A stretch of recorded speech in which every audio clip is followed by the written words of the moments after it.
The fascinating aspect of charisma is that it's surprisingly easy to cultivate. Society is structured in such a way that anyone can become charismatic from an early age.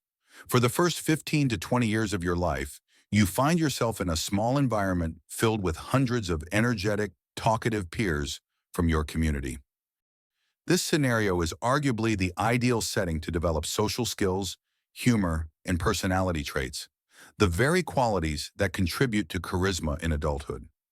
You have ample opportunities to practice these skills, making it nearly impossible for society to hinder this process. It would require a deliberate effort to discourage children from engaging in conversation, laughter, experimentation, playfulness, humor, energy, movement, singing, dancing, and creative expression. Oh, I see it now. Let's clarify one important point. Charismatic individuals are not simply born with this trait. You and everyone else are meant to cultivate it through social interactions, ideally at a young age, by accumulating a wealth of real social experiences. That's why the children who grow into the most charismatic adults are often the rule breakers, the chatterboxes, the jokesters, the class clowns, and those who are loudest and most expressive. It's not that being disruptive or noisy is inherently linked to charisma. Rather, these individuals tend to express their thoughts without excessive hesitation and are willing to face some consequences at school if it means they can practice being genuine. It's entirely feasible to be well-mannered and still develop charisma. Many individuals successfully do so. Personally, I find it quite easy to identify such people in everyday life. After just one or two interactions with them, you not only feel drawn to them, but also sense their social finesse at play. You can't help but admire how effortlessly they engage with you. It's so natural that you might not even notice it until later. For example, they might approach you and ask for a simple favor like, "Hey Jack, could you help me move this antique bookshelf to my study? It's a family heirloom, and I want to make sure it's handled carefully." You gladly agree to assist without immediately realizing the subtle techniques at play. First, they use your name to create a personal connection.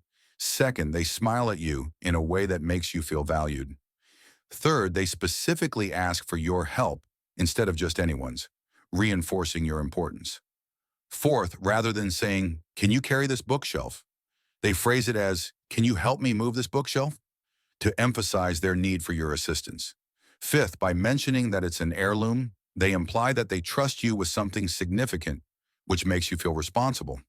And as a bonus, they often choose someone who values feeling strong to carry the bookshelf just to boost their confidence. Sometimes this means asking the least strong person in the room to do it, making them feel capable. Other times it might mean asking the strongest person because you sense they haven't been appreciated lately and want to give them a chance to showcase their strength.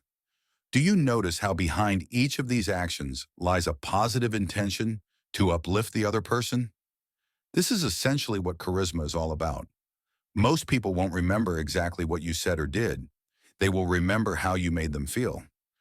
So instead of entering conversations with the mindset of what you can gain from someone or how to make them like you, focus on how you can make them feel good and how to avoid making them feel bad. Don't take this as a suggestion to shower everyone with compliments or to flatter your close friends excessively, because that's obviously fake, and people can easily see through it. Being insincere and saying things you don't genuinely mean will definitely hurt your charisma. People won't trust you if they sense you're being disingenuous. So, here is my advice. Give genuine compliments. You don't have to try too hard to do this. If you observe and listen to people long enough, you'll naturally notice something you genuinely appreciate about them. The problem is that most people think of compliments but then hesitate and keep them to themselves. You just need to say them out loud. That's the only difference. Know how to banter. Banter is a term often used in British culture, defined as a playful and friendly exchange of teasing remarks. If you're close with someone, engaging in banter shows that you're comfortable being yourself around them, which builds trust. If your friends never joke with you and are always overly polite, it can create a sense of distance, as if you're missing out on a deeper connection. This is fine if you just want people to like and respect you, but to truly be charismatic and make others want to be around you, you can't just be a polite background character. This is one reason why making friends as an adult can be challenging. Everyone stands around the coffee machine making boring small talk, exchanging safe compliments, and avoiding anything that could be misinterpreted as an insult. For example, how's work going? Good, good. How about yourself? Not too bad, just tired. Stopping by for coffee. That's cool. So, what's your favorite coffee? I usually just get an Americano with some cream. Oh, me too. No, I actually keep some packets of Colombian dark roast under my desk. But banter is important.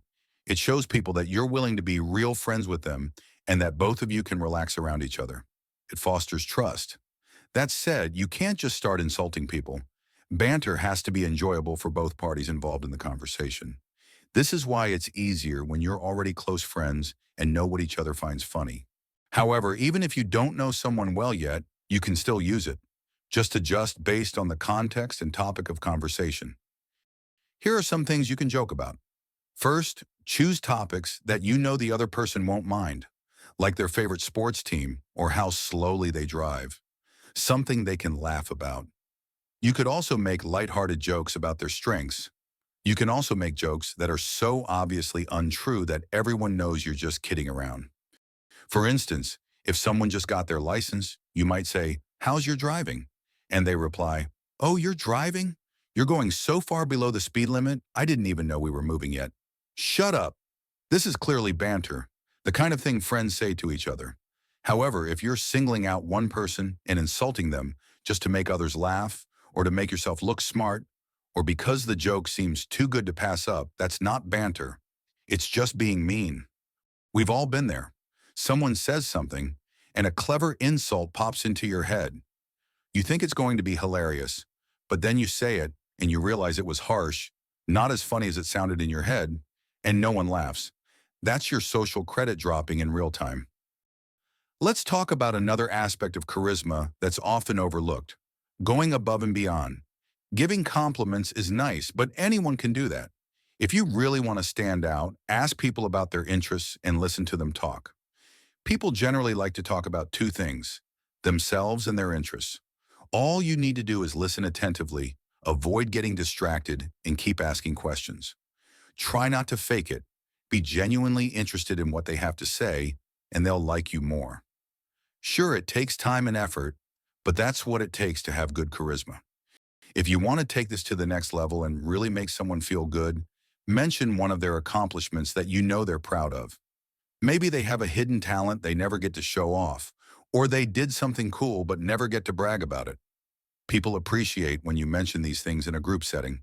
But beyond that, I think the most effective way to make someone feel good, which most people miss, is to speak with your actions instead of your words. Get them a thoughtful gift. Ask them for help with something, like that pressure washer example.